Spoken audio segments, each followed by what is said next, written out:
How's everybody tonight? I get a little nervous telling this story. This is a very Tulsa specific story, and I'm always expecting this person to be in the room. If you're here, let me know. I will totally stop telling this story. A few years ago, I got divorced, right? And yeah, it was great, and it really was. And so, you know, I'm single, and then I don't know what to do with that, right? Because I was married for a very long time, and my friend was like, dude, you gotta get out there, you need to get online, you need to date online. And I'm like, what the fuck is online? When I got married, there was no online dating. So I do it with his suggestion, and I get on to Match.com. And I'm like, all right, if I'm gonna do this, I'm gonna do this the right way. So I list everything, clearly. All my photos are new, they're fresh. I say, hey man, I got kids, you know, I got a job, a good job, not a great job, but a good job. You know, I'm totally honest, and I'm liberal. I'm like, I'm a liberal person. And if there was a button on there, I would have pushed the hardest button of the most liberal. Like, that's who I am. I want that out there. I just want that out there because... And the reason is because I just didn't want to date, you know, a right-wing conservative because I don't think they would want to date me. Like, I've got tattoos and earrings and politics that would fucking drive them crazy, right? So the whole idea was to meet someone that shared my worldview, right? So, you know how it is. You know, you get out there and you start meeting people online and doing what you're doing. And this one tall brunette and I start kind of hitting it off. It's going really well. And she suggests that we do a meet and greet. And I like that. I really like that. Because that's not dinner. That's not a full-on date. That's just like drinks after work. There's no pressure. And I'm like, yes, let's do that. So we decide to meet at a place called the White Owl. You guys remember the White Owl? It's now called the Main Street Tavern. Hey man, I don't own that place. But the White Owl, right? And this comes up later and it's very important. So I get there at 4. We're supposed to meet like at 4:30, but I get there at 4 because I'm nervous. I'm like, all right, I'm gonna just get everything in place. I get a beer, I get a water. And I'm very careful, right? Because I don't know about you, but if you get nervous, I drink like a beer in 3 sips. So I have this water that's sort of like replacing the beer for me, so I don't want to get shit-faced. So I drink a sip of beer, and then I drink a lot of water, and I am maintaining. First date in like over 15 years, right?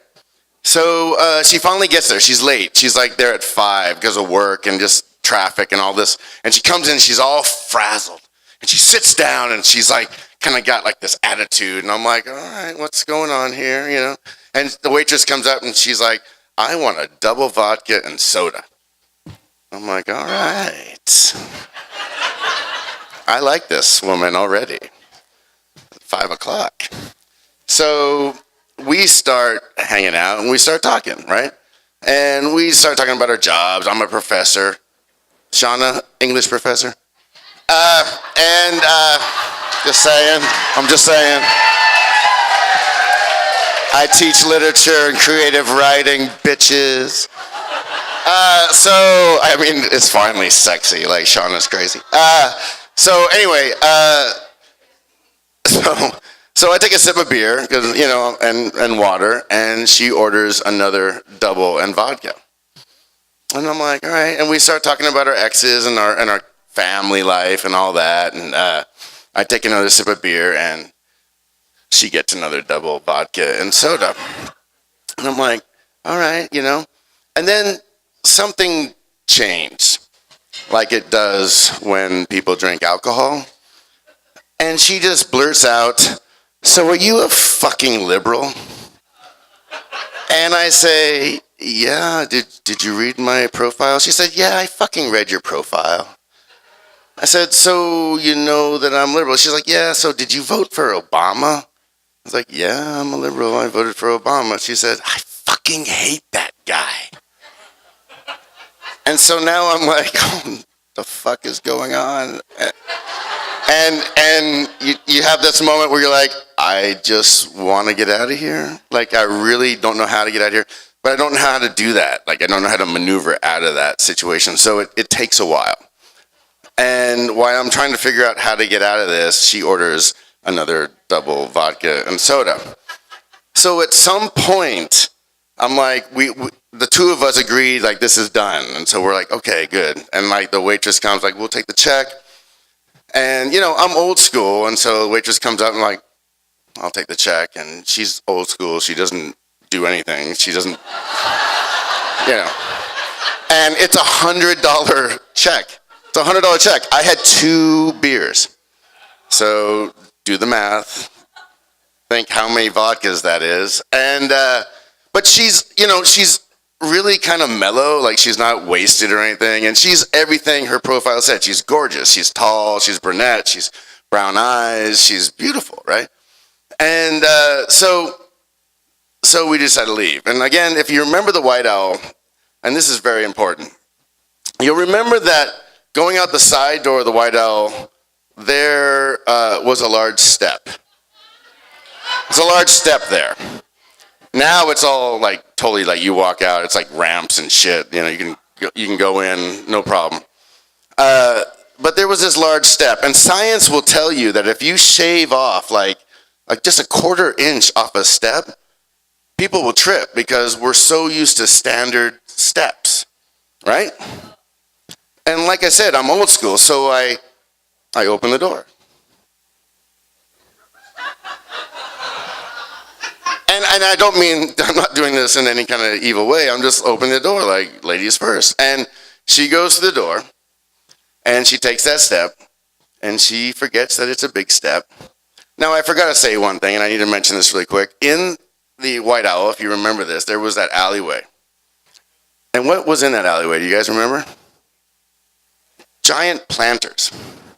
Yeah, giant 3-inch plastic planters with like a shit ton of soil and trees growing out of these freaking planters. So she takes this step, and she forgets it's a big step, and she goes, boom, straight forward into a planter and knocks herself out cold. Cold. And I'm like, holy shit, Susie. You know, like, what? And I jump down. I jump off the step. I don't know what to do, right? And I understand protocol. I mean, if you see someone get knocked out, you're not supposed to touch the body, right? Because there could be a spinal injury. There's head injury. And I forget all this. And I grab her, and I pick her up, and I set her up against the planter. And I'm like, Susie, are you okay? Are you okay? But she's not responding because she's out. She's completely out. And I don't know what to do. And I'm freaking out. And I look behind me, and there's these 2 guys. Have you ever seen these people who are like, they're friends and they kind of dress the same? You know, it's kind of creepy. These 2 guys, blonde, bowl haircuts. They had glasses on. They had these polo shirts, and they're both sitting behind me, or not sitting, standing behind me, and they're smoking. They're smoking these cigarettes, and they're just like as calm as can be. And one of them goes, that's the worst fucking head plant I've ever seen. Ever. And I'm like, I can't work with this. So I turn back to Susie. I'm like, Susie, you gotta wake up, man. You gotta wake up.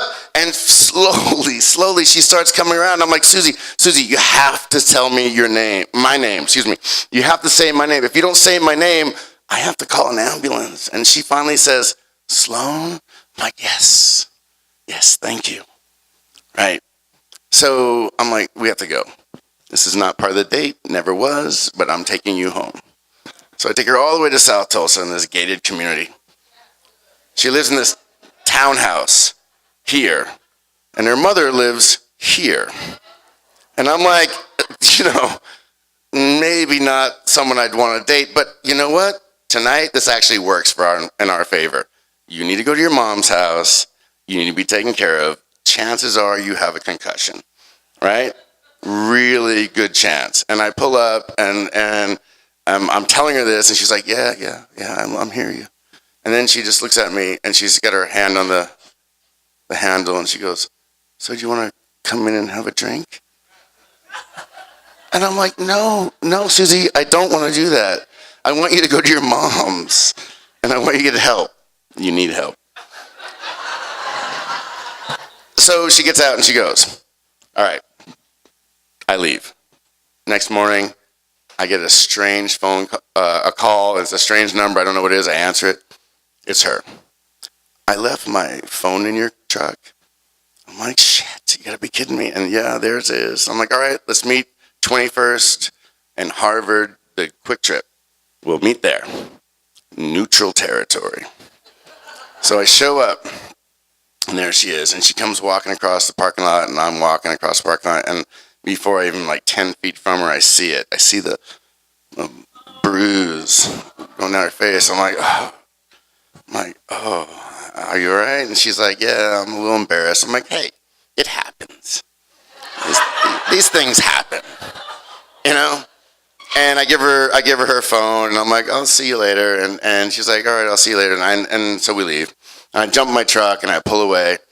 And then my phone rings, or not rings, it vibrates. And it's a text from her, and I look at it really quick, and it's like, you look so sexy today. And I looked at this, and I drove, and I'm like, and I just threw the phone in the passenger seat, and I just didn't know what to think about all this. Like, this is my first date in so long. And I'm like, what the fuck is going on out there, man? Anyway, Match.com and we divorced.